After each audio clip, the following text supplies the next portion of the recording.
हैदराबाद में प्लॉट लेना है सोच रहे हो, लेकिन बिना चेक किए खरीद लिया तो बाद में प्रॉब्लम हो सकती है। आज बताता हूँ 5 चीजें जो आपको जरूर चेक करनी चाहिए। Point number 1, land title and documents clear होना चाहिए। कोई लीगल डिस्प्यूट नहीं। सेल डीड और लिंक डॉक्यूमेंट्स चेक करना मत भूलना। Point number 2, HMDA DTCP approve plot, सिर्फ गवर्नमेंट अप्रूव प्लॉट लेना।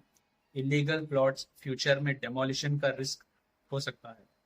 पॉइंट नंबर 3, एनकम्बरेंस सर्टिफिकेट, जिसको इसी भी कहते हैं। यह प्रूफ है कि लैंड पे कोई लोन या लीगल इश्यूज पेंडिंग नहीं है। Point number 4, location and connectivity.